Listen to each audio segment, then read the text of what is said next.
ഒരു ഭയോ SITക്ക് ഇല്ല. പക്ഷേ ഇത് അന്താരാഷ്ട്ര മാർക്കറ്റിൽ പോയ വലിയ വിലയാണ്. അത് ഇന്ത്യയിൽ നിന്ന് കടത്തിക്കൊണ്ട് പോയോ എന്നറിയണം. കൃത്യമായ ഒരു ഡയറക്ഷൻ വന്നു കഴിഞ്ഞിട്ടുണ്ട്. അതനുസരിച്ച് ഇൻവെസ്റ്റേഷൻ മുന്നോട്ട് വീഴും. അതിനകത്ത് പല വൻമരങ്ങളും വീഴും. രക്ഷപ്പെടാമെന്ന് ആരും കരുതുന്നുണ്ട്. മോഷ്ടിച്ചവർ തീർച്ചയായിട്ടും അകത്തേക്ക് പോകും. അവർ റിമാൻഡിലാകും. പ്രസിഡന്റുമാർക്കും മെമ്പർമാർക്കും സ്റ്റാഫിനും രക്ഷയില്ല. കാരണം PS പ്രശാന്തിന് കാലാവധി നീട്ടി കൊടുക്കുമെന്ന് എനിക്ക് തോന്നുന്നില്ല. ശബരിമലയെക്കുറിച്ചാണ് വീണ്ടും ചർച്ച ചെയ്യുന്നത്. കഴിഞ്ഞ എപ്പിസോഡിൽ PS പ്രശാന്തിന്റെ അറസ്റ്റിലേക്ക് കാര്യങ്ങൾ നീങ്ങുമോ? ശബരിമലയുടെ നിരീക്ഷണങ്ങൾ ഏത് രീതിയിലാണ് ജോർജ് ജോസഫ് സാർ നോക്കിക്കാണുന്നത്? ഇതേക്കുറിച്ചൊക്കെ വിശദമായി സംസാരിച്ചിരുന്നു. ഇനി അന്താരാഷ്ട്ര ഗൂഢാലോചനയെക്കുറിച്ചൊക്കെ ചർച്ച ചെയ്യാൻ പോവുകയാണ്. ജോർജ് ജോസഫ് സാർ, ശബരിമല സ്വർണ്ണക്കൊള്ള വിഷയത്തിൽ അന്താരാഷ്ട്ര ബന്ധം കൂടി അന്വേഷിക്കാൻ ഹൈക്കോടതി നിർദ്ദേശം നൽകിയിരിക്കുമ്പോൾ അതിന് എത്രത്തോളം പ്രാധാന്യം അർഹിക്കുന്നുണ്ട്? വലിയ പ്രാധാന്യമുണ്ട് അതിനകത്ത്. അതുകൊണ്ടാണ് ഞാൻ പല സന്ദർഭത്തിലും നേരത്തെ പറഞ്ഞു. കാരണം അത് ഒറിജിനൽ ദ്വാരപാലക ശില്പത്തിൽ പൊതിഞ്ഞ മോൾഡ്, ആ ഒറിജിനൽ കട്ടിളപ്പള്ളിയിൽ പൊതിഞ്ഞത്, അതിൻ്റെ വാതിലിൽ പൊതിഞ്ഞത്, ഇത് കണ്ടെടുത്തേ പറ്റുള്ളൂ. ഇത് അന്താരാഷ്ട്ര മാർക്കറ്റിൽ പോയ വലിയ വിലയാണ്. അത് ഇന്ത്യയിൽ നിന്ന് കടത്തിക്കൊണ്ട് പോയോ എന്നറിയണം. അതിനുള്ള കോണ്ടാക്റ്റ് ഉണ്ണികൃഷ്ണൻ പോറ്റിക്കുണ്ടാവും. കാരണം ഉണ്ണികൃഷ്ണൻ പോറ്റിയുടെ കൈവശത്തും ഒക്കെ പണം പലിശയ്ക്ക് കൊടുക്കുന്ന നിലവാരത്തിലേക്ക് അദ്ദേഹം ഉയർന്നു കഴിഞ്ഞിരിക്കുന്നു. അപ്പോൾ ഇതിൻ്റെ വില അവിടെ സ്വർണം കടത്തിയതിൻ്റെ മാത്രമല്ല, കാരണം സ്വർണം കടത്തിയതിൻ്റെ നല്ലൊരു ശതമാനം വീതം ശബരിമലയുള്ള മഹാന്മാർക്ക് കൊടുക്കേണ്ടി വരും, ക്യാഷായിട്ട് കൊടുക്കേണ്ടി വരും. അതൊക്കെ ഇനി SITയുടെ മൂന്നാമത്തെ കേസിൻ്റെ അന്വേഷണത്തിൽ അതെല്ലാം പുറത്തു വരും എന്നാണ് ഞാൻ കരുതുന്നത്. സാറേ, മറ്റൊരു കാര്യം, ഈ സ്പെഷ്യൽ ഇൻവെസ്റ്റിഗേഷൻ ടീം സമർപ്പിച്ച ഇടക്കാല റിപ്പോർട്ട് പരിശോധിച്ച ശേഷമാണ് ഹൈക്കോടതി അന്താരാഷ്ട്ര ബന്ധം കൂടി അന്വേഷിക്കാൻ നിർദ്ദേശം നൽകിയിരിക്കുന്നത്. അപ്പോൾ അത്രയും ഗുരുതരമായ കാര്യങ്ങളാകുമോ റിപ്പോർട്ടിൽ ഉണ്ടാവുക? വളരെ ഗുരുതരമായ കാര്യങ്ങളാണ് റിപ്പോർട്ടിലുള്ളത്. കാരണം അതിനകത്ത് രാഷ്ട്രീയം നോക്കാതെ കണ്ട വസ്തുതകൾ സത്യസന്ധമായിട്ട് SIT റിപ്പോർട്ട് ചെയ്ത് കൊടുത്തിരിക്കുന്നു. കാരണം അവർക്കതേ ചെയ്യാൻ ഒക്കുള്ളൂ. ഒരു ഗവൺമെൻറ്റിനെ അവർക്ക് സംരക്ഷിക്കാനോ അല്ലെങ്കിൽ ഗവൺമെൻറ്റിൻ്റെ അപ്പോയിൻമെൻറ്റ് വാങ്ങിച്ച അവിടെ വന്നിരിക്കുന്ന ദേവസ്വം ബോർഡിലെ ഉന്നതരായ പലരെയും സംരക്ഷിക്കാനൊന്നും SIT പോവില്ല. അത് സംരക്ഷിക്കേണ്ട ഒരു ആവശ്യവും ഇല്ല. കാരണം അതുങ്ങൾക്ക് പെൻഷൻ വാങ്ങിച്ചു പോകേണ്ടവരാണ്. ഹൈക്കോടതി കൃത്യമായിട്ട് ഒബ്സർവ് ചെയ്ത് ഇൻവെസ്റ്റിഗേഷൻ ഓരോ സ്റ്റെപ്പും അത് പഠിക്കുന്നുണ്ട് ഹൈക്കോടതി. അത് തന്നെയല്ല, ഇൻ ക്യാമറ പ്രൊസീഡിങ്സ് ആണ്. മുഴുവൻ ആർക്കും എന്താണ് അവിടെ നടക്കുന്നതെന്ന് അറിയില്ല. അന്വേഷണ ഉദ്യോഗസ്ഥനായ SP ശശിധരനെ നേരിട്ട് ബെഞ്ചിൽ വിളിച്ചു വരുത്തി ചില ചോദ്യങ്ങൾ ചോദിക്കുകയും വിശദീകരണങ്ങൾ ചോദിക്കുകയും കണ്ടുപിടിച്ച ഫാക്റ്റുകൾ എന്താണെന്ന് നേരിട്ട് മുഖതാവിൽ തന്നെ ഹൈക്കോടതി മനസ്സിലാക്കിക്കൊണ്ടിരിക്കുന്നതാണ്. അതുകൊണ്ട് അത് ഒരു കൃത്യമായ ഒരു ഡയറക്ഷൻ വന്നു കഴിഞ്ഞിട്ടുണ്ട്. അതനുസരിച്ച് ഇൻവെസ്റ്റിഗേഷൻ മുന്നോട്ട് വീഴും. അതിനകത്ത് പല വൻമരങ്ങളും വീഴും എന്ന് തന്നെയാണ് ഞാൻ കരുതുന്നത്. 2018 മുതൽ 2025 വരെയുള്ള ദേവസ്വം ബോർഡ് ഭരണസമിതികളെ പ്രതിക്കൂട്ടിലാക്കുന്നതാണ് ഹൈക്കോടതിയുടെ ഈ ഇടപെടലുകളൊക്കെ. അപ്പോൾ ശബരിമലയിലെ അമൂല്യ വസ്തുക്കൾ പുറത്തേക്ക് കടത്തിയിട്ടുണ്ടോ എന്ന് അന്വേഷിക്കണം. സ്വർണ്ണപ്പാടുകളുടെ അടക്കം റെപ്ലിക്ക എടുത്ത് തട്ടിപ്പിനുള്ള നീക്കങ്ങൾ നടന്നിട്ടുണ്ടോ എന്ന കാര്യവും പരിശോധിക്കാനുമൊക്കെയാണ് ഹൈക്കോടതി നിർദ്ദേശം നൽകിയിരിക്കുന്നത്. വൻ മരങ്ങൾ നിലം പൊത്തുമോ? കൂടുതൽ അറസ്റ്റുകൾ ഉണ്ടാകുമോ ഇനിയുള്ള ദിവസങ്ങളിൽ? തീർച്ചയായിട്ടും അത് ഹൈക്കോടതിയുടെ നിരീക്ഷണം അനുസരിച്ച് കാര്യങ്ങൾ ഇനി മുന്നോട്ട് നീങ്ങും.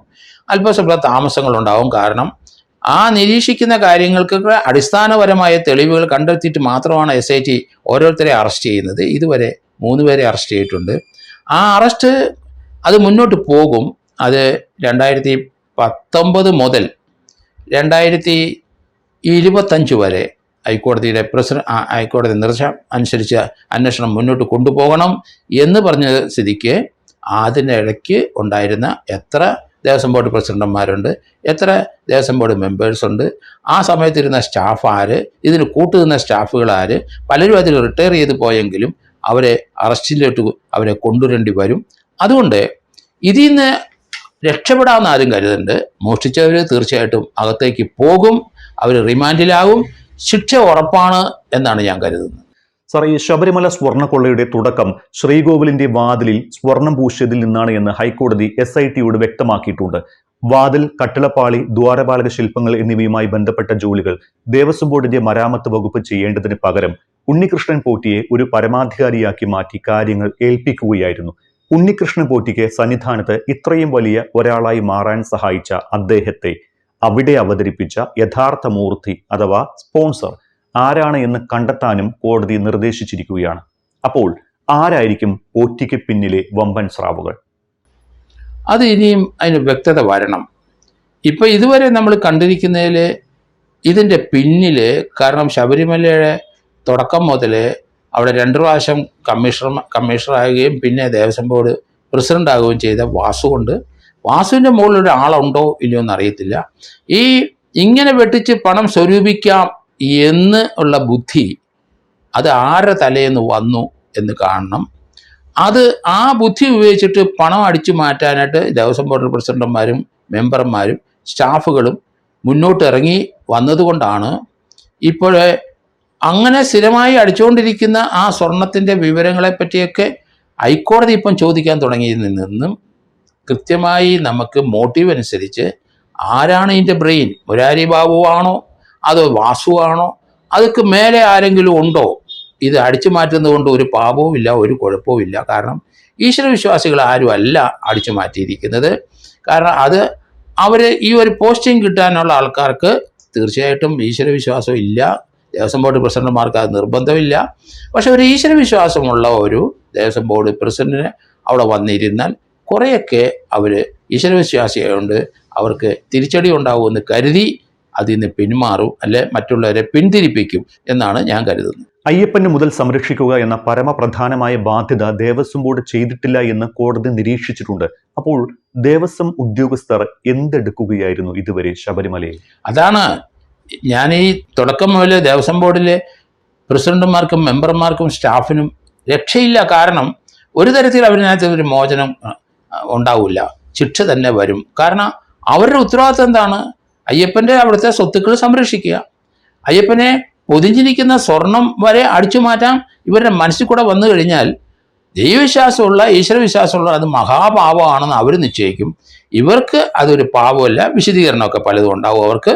കാരണം ദൈവത്തിൻ്റെ ഈ സ്വർണം അടിച്ചു മാറ്റിയാൽ നമുക്ക് അത് പാവങ്ങൾക്ക് വേണ്ടി ഉപയോഗിക്കാം.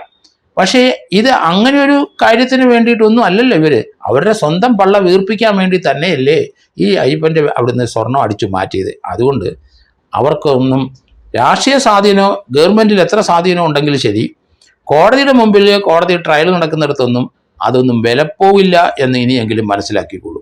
സാർ, ഈ PS പ്രശാന്ത് നേതൃത്വം നൽകുന്ന ഇപ്പോഴത്തെ ദേവസ്വം ബോർഡ് ഭരണസമിതിക്ക് കാലാവധി നീട്ടി നൽകാൻ സർക്കാർ ആലോചിക്കുന്നതിനിടയിലാണ് കോടതിയുടെ കടുത്ത വിമർശനങ്ങൾ എന്നത് ശ്രദ്ധേയമായ കാര്യമാണ്. സർക്കാരിന് വലിയ തിരിച്ചടി ഉണ്ടാക്കുമോ?